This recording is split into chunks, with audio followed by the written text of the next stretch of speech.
Has this ever happened to you? You pour your heart and soul into a connection, nurturing it with unwavering devotion, only to find yourself utterly discarded. The silence that follows their departure isn't just an absence of sound. It's a deafening void, echoing with the unspoken question, what did they miss after they lost you?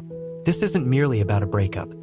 It's about the profound psychological ripples that extend far beyond the superficial pain, touching the very core of one's identity and self-worth. It's about the hidden treasures, the unrealized growth, the profound shifts within you that emerge because of their absence, and how those who abandon you often remain blind to the magnificent transformation they've unwittingly catalyzed. This is a journey into the depths of that transformation, a revelation of the unseen value that blooms in the aftermath of loss. Alara had always been a quiet storm, her inner world a vibrant tapestry of unspoken dreams and profound empathy. From a young age, she possessed an uncanny ability to perceive the nuances of human emotion, a gift that often left her feeling overwhelmed in a world that favored bold declarations over subtle understandings. She was an artist, not just with a brush, but with her very being, painting vibrant hues of support and unwavering loyalty onto the lives of those she held dear. Her relationship with Liam was, to her, her magnum opus. He was charming, charismatic, a whirlwind of energy that contrasted beautifully with her serene nature. Their early days were a symphony of shared laughter and whispered secrets, a seemingly perfect balance that she believed would last a lifetime. She saw in him not just a lover, but a kindred spirit, a reflection of the deep longing for connection that resided within her. But beneath Liam's dazzling exterior lay a subtle current of self-absorption, a shadow he meticulously kept hidden. He was a master of projection, attributing his own insecurities and unresolved issues onto Alara, subtly chipping away at her confidence. When a new career opportunity beckoned him to a distant city, his departure was swift, punctuated by a perfunctory apology and the chilling phrase, "It's not you, it's me. You deserve someone who can be fully present." The words were meant to soften the blow, but they landed like a hammer, shattering the delicate glass of her self-perception. In the immediate aftermath, Alara felt like a hollow vessel, drained of all purpose and vitality. The vibrant colors of her inner world faded to a monochromatic gray. Every corner of her home whispered his name. Every song on the radio seemed to mock her solitude. She replayed their conversations endlessly, dissecting each word, each glance, searching for the fatal flaw within herself that must have led to his abandonment. Had she been too quiet? Too intense? Not enough. This relentless self-scrutiny was a torment, a psychological labyrinth without a clear exit. The first few weeks were a blur of tears and sleepless nights, a descent into the very real pain of grief. She barely ate, her body a frail testament to her internal turmoil. Friends tried to reach out, their voices distant echoes in her fog of despair.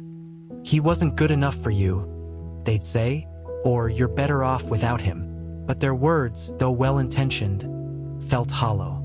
How could they understand the depth of her hurt, the feeling of being utterly invisible, of having her very essence disregarded? One evening, as the moon cast long, ghostly shadows across her bedroom floor, Alara stumbled upon an old, leather-bound journal. It was a gift from her grandmother, given with the cryptic advice, "The answers you seek often lie within the quiet corners of your own heart." Hesitantly, she opened it, her fingers tracing the blank pages. A flicker of something, not hope, but perhaps a desperate curiosity, stirred within her.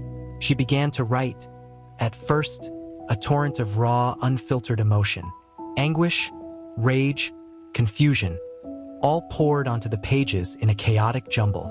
She wrote about the injustice, the betrayal, the nagging question of why. As days bled into weeks, a subtle shift occurred. The writing became less about Liam and more about her. She began to see patterns in her past relationships, a recurring theme of giving too much, of sacrificing her own needs to appease others. She realized she had often projected an idealized version of herself onto her partners, believing that if she was perfect enough, she would be loved unconditionally. This painful self-awareness was like peeling back layers of an onion, each one revealing a new facet of her own shadow. She confronted the parts of herself she had suppressed. Her fear of abandonment, her desperate need for external validation, her tendency to merge her identity with another's. One particularly grueling night, she wrote about a childhood memory, a time when her artistic endeavors were dismissed by a well-meaning but emotionally distant parent. The memory, long buried, resurfaced with an almost physical ache. In that moment, she understood. Her lifelong pursuit of external approval, her tendency to shrink herself to fit into another's world, was a direct echo of that early wounding. The insight was liberating yet profoundly unsettling. It was the first step on the long, arduous path of shadow work, a concept Carl Jung explored with such profound depth. She was confronting the unconscious aspects of her personality, the traits she deemed negative or undesirable, which had been lurking in the shadows, influencing her choices and relationships. As she continued to write, she started to notice the subtle ways Liam had mirrored her own unacknowledged fears. His abandonment wasn't just about him. It was a painful catalyst for her to finally confront her own deeply ingrained patterns of fear and self-sacrifice. She realized that his inability to be fully present was, in a twisted way, a reflection of her own inability to be fully present for herself. The journal became her confidant, her therapist, her silent witness. Through its pages, Alara began to reclaim her voice. She started painting again, but this time, her art was different. It wasn't about pleasing others.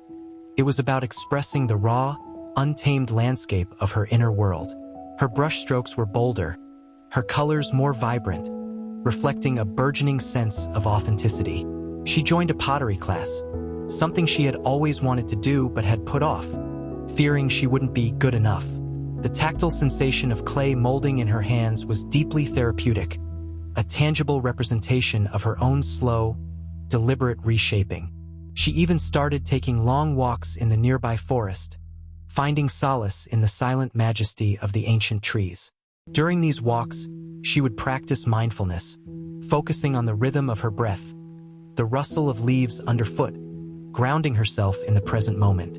This was the beginning of her individuation journey, the process of becoming her unique, whole self, integrating her conscious and unconscious aspects. It was a journey of self-discovery, fueled by the very pain she had initially believed would break her. Slowly, imperceptibly at first, Alara began to feel the stirring of a nascent strength within her. She wasn't just surviving, she was thriving. The hollow vessel was being filled, not with Liam's presence, but with the rich, fertile soil of her own self-worth. She no longer sought validation in the eyes of others. Instead, she found it in the quiet satisfaction of her own growth, the resilience she had discovered within, and the blossoming of her authentic self. The pain of loss was still there, a faint echo, but it no longer defined her. It had become a teacher, a crucible in which a more robust, more profound version of Alara was being forged. The character of Alara embodies the archetypal orphan, initially feeling abandoned and lost, grappling with a profound sense of injustice and isolation.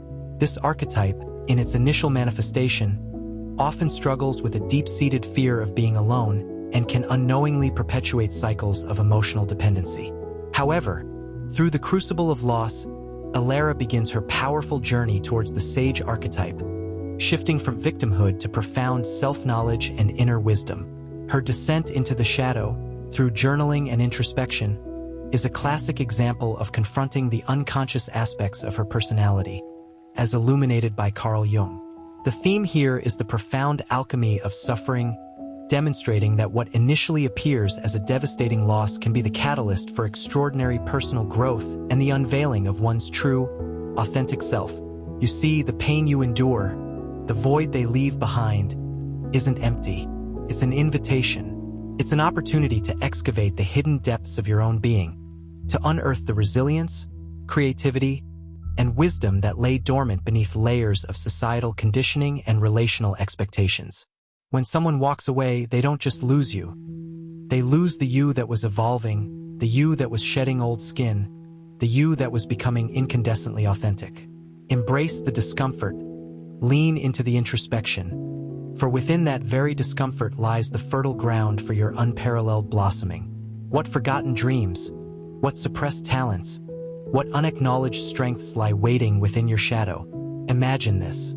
The dust settles after a profound loss, and you begin to pick up the pieces, not realizing that the fragments you gather are not the broken shards of what once was, but the shimmering facets of a stronger, more resilient self. What is it that they truly miss after they lose you? It's not just your presence, your laughter, or the comfort you provided.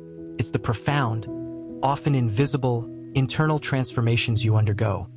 The deep psychological shifts that make you an even more formidable and authentic individual. This unseen evolution, catalyzed by their departure, becomes your greatest strength, a testament to your innate capacity for healing and growth. It's about how the very act of being lost to another can lead to being profoundly found by yourself, revealing an intrinsic value that was always there, waiting to be acknowledged. The self is not something ready-made, but something in continuous formation through choice of action. This profound insight from Carl Rogers, a pioneer in humanistic psychology, resonates deeply with Alara's journey. Rogers emphasized the concept of the actualizing tendency, the inherent drive within every individual to grow, develop, and fulfill their potential. Liam's departure, though agonizing, unwittingly became the crucible for Alara's actualization. For so long, her choices of action had been subtly, and sometimes overtly, influenced by Liam's needs, his desires, his narrative. She had, in essence, outsourced a significant portion of her self-definition to the relationship. When that external scaffolding crumbled, she was forced to look inward, to discover what choices of action truly aligned with her authentic self, not the self she believed Liam wanted her to be. This wasn't a sudden revelation but a gradual, often painful, unfolding. Consider the pervasive influence of B.F. Skinner's principles of operant conditioning in relationships, even those seemingly built on love. We often, unconsciously, condition each other. Alara, in her desire to be loved and accepted, had been conditioned to respond to Liam's subtle cues of approval and disapproval. His charm was the positive reinforcement for her self-effacement, her quiet nurturing. His occasional silences, his subtle criticisms, acted as negative reinforcement, prompting her to adjust her behavior, to try harder, to be more or less of something she wasn't. When he left, that conditioning schedule was abruptly terminated. The reward of his presence was gone, and with it, the familiar behavioral patterns. This abrupt cessation, while initially disorienting, created a void that Alara instinctively, though unknowingly, began to fill with self-directed positive reinforcement. The simple act of writing in her journal, of picking up her paintbrush again, of taking those quiet walks in the forest, these became intrinsically rewarding behaviors, not dependent on external validation. She was, in essence, reconditioning herself, building new pathways of self-worth based on internal achievement rather than external approval. The very pain of his absence became the unconditioned stimulus for profound, self-directed change. One pivotal moment occurred when Alara found herself scrolling through old photos on her phone. There was a picture of her and Liam at a crowded market, laughing, his arm around her. For a split second, a wave of familiar longing washed over her. But then, a subtle shift. She zoomed in on her own face in the picture. Her smile, though genuine, seemed a little muted, a little constrained. It was as if a part of her was holding back, not fully expressed. She remembered feeling a quiet anxiety that day, a nagging feeling that she wasn't enough in that vibrant, bustling environment. It was a fleeting, almost imperceptible internal dialogue, but in that instant, she saw it clearly. Had she truly been herself or a curated version of herself for him? This internal question led her to reflect on the concept of the anima/animus as described by Carl Jung. For Alara, the animus, her unconscious masculine principle, representing logic, assertiveness, and drive, had been largely projected onto Liam. She admired his confidence, his decisiveness, his ability to navigate the world with an outward ease that she often lacked. In his presence, she felt a sense of completion, believing he possessed the qualities she needed to feel whole. When he left, that projected animus was withdrawn, forcing her to confront the undeveloped aspects of her own inner masculine. This was not about becoming masculine in a societal sense, but about integrating the assertive, logical, and action-oriented energies within herself. She began to speak up more in social settings, to set boundaries, to make decisions not based on what others might think, but on what felt right for her. It was initially uncomfortable, a jarring unfamiliarity, like walking in new shoes, but with each step, she gained a firmer footing in her own agency. She also began to understand Albert Bandura's concept of self-efficacy. For years, her self-efficacy, her belief in her own ability to succeed in specific situations, had been heavily influenced by Liam's perceived validation. If he approved, she felt capable. If he seemed indifferent, her confidence wavered. Now, however, her self-efficacy was being rebuilt from within. The small victories, completing a challenging painting, confidently asserting her opinion in a conversation, planning a solo trip, contributed to a growing sense of mastery and competence. Each successful step, no matter how small, reinforced her belief in her own capabilities, independent of external affirmation. She was observing her own behaviors and their positive outcomes, rather than relying on Liam's vicarious reinforcement. This profound internal shift meant that the Alara who emerged from the ashes of that relationship was not merely a survivor. She was a creator. She was actively constructing a life aligned with her authentic self, rather than passively reacting to external circumstances. The quiet storm within her had found its voice, not in a destructive gale, but in a steady, powerful current. She cultivated genuine connections with friends who celebrated her blossoming, not just her agreeable nature. She sought out experiences that enriched her soul, rather than those designed to impress or accommodate another. This process was her own unique form of individuation, a continuous journey towards psychological wholeness, integrating the conscious and unconscious aspects of her personality, not for another, but for herself. What they missed was the burgeoning artist finding her true medium, the quiet observer discovering her powerful voice, the woman who learned to love herself with a fierce, unwavering devotion that no external validation could ever replicate or diminish. The character, initially embodying aspects of the innocent archetype, characterized by optimism and a yearning for security, gradually transitions towards the creator archetype. This transformation is fueled by confronting the pain of abandonment and channeling that raw emotion into self-expression and personal actualization. The theme powerfully illustrates how the dissolution of an external dependency can ignite a profound internal reconstruction, leading to a deeper understanding and acceptance of one's authentic self. When someone loses you, they lose the opportunity to witness this breathtaking metamorphosis, to see the phoenix rise from the ashes of shared history, stronger and more vibrant than ever before. Do you recognize the ways you might have unknowingly conditioned your own self-worth on external validation? How might you begin to recondition your internal landscape, building a foundation of self-efficacy that stands independent of another's gaze? What would you think if I told you that the deepest wounds often become the wellsprings of our greatest power?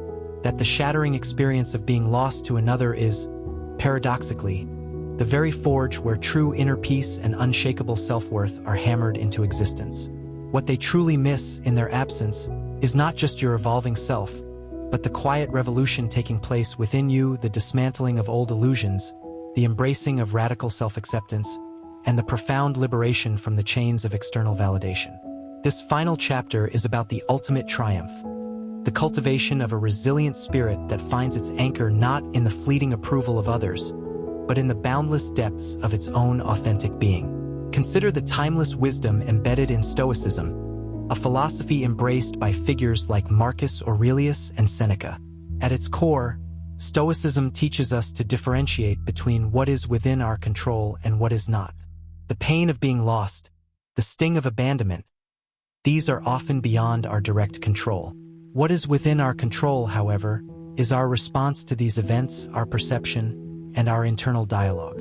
For Alara, the initial spiral into despair was a natural human reaction to a perceived loss of control. Yet, as she delved deeper into her own psychology, she began to embody a Stoic perspective, albeit unconsciously at first. She couldn't control Liam's choices, but she could control her own narrative about his departure. She could choose to view it not as a personal indictment, but as a painful, albeit necessary, catalyst for her own growth. This shift in perspective, from victimhood to agency, is the bedrock of emotional resilience. It is the realization that true freedom lies not in manipulating external circumstances, but in mastering one's inner landscape. We are not held back by the love we don't receive, but by the love we don't give. This powerful sentiment, often attributed to modern psychological thought focused on self-compassion, encapsulates the profound shift Alara experienced. Initially, her focus was on the love she felt she had lost, the love she believed Liam had withheld. This external focus perpetuated her suffering. However, as she engaged in her shadow work and the process of individuation, she began to redirect that energy inward. She cultivated a fierce, unwavering self-love, a compassionate understanding of her own vulnerabilities and strengths. This wasn't a narcissistic self-absorption, but a healthy, grounded self-acceptance that became the foundation for all her future interactions. This is where the profound healing of trauma psychology intersects with the emergence of true self-worth. The trauma of abandonment, left unaddressed, can fester, leading to a constant search for external validation to fill the void. But by acknowledging the wound, processing the pain, and nurturing the self, Alara was able to transform that void into a sanctuary of inner strength. Alara decided to take a solitary trip to the coast, a place she had always dreamed of visiting but had never found the right time for, often deferring to Liam's preferences. The salty air filled her lungs, the rhythmic crash of waves against the shore a soothing balm to her soul. She spent her days walking along the vast, empty beaches, feeling the sand beneath her feet, a grounding sensation that tethered her to the present. One afternoon, she found herself sitting on a driftwood log, watching the sun dip below the horizon, painting the sky in fiery oranges and purples. A deep sense of peace settled over her, unlike anything she had experienced before. It wasn't the fleeting happiness of external circumstances, but an abiding inner stillness. In that moment, she realized something profound. The validation she had so desperately sought from Liam, and from others before him, was always within her. It was the vast, expansive ocean of her own being, constantly ebbing and flowing, full of beauty and power. She thought about William James's emphasis on the stream of consciousness, the continuous flow of thoughts, feelings, and sensations that make up our mental life. For so long, her stream had been polluted by negative self-talk, by the echoes of Liam's subtle criticisms, by anxieties about external perceptions. Now, through intentional practices like mindfulness during her walks and the expressive outlet of her art, she had begun to consciously redirect that stream. She started practicing daily affirmations, not as a superficial trick, but as a genuine repatterning of her cognitive landscape. She replaced, "I'm not enough," with "I am whole and complete." She replaced, "I need external validation," with "My worth is intrinsic." This wasn't about denying the pain. It was about acknowledging it, learning from it, and then consciously choosing to cultivate a positive, empowering internal environment. This journey wasn't about erasing Liam from her memory, nor was it about finding a new relationship to fill the void. It was about profound self-parenting, nurturing the parts of herself that had felt neglected and wounded. It was about recognizing her own inherent value, not because someone else saw it, but because she had painstakingly unearthed it herself. The act of drawing, which had once been a casual hobby, became a profound act of self-discovery, each line and color expressing an aspect of her evolving inner world. Yoga, which she had hesitantly started, transformed from a physical exercise into a moving meditation, connecting her breath to her body, grounding her in the present. She discovered the quiet joy of reading, losing herself in stories that mirrored her own journey of resilience. What they truly miss, after they lose you, is the radiant, unburdened you that emerges from the crucible of their absence.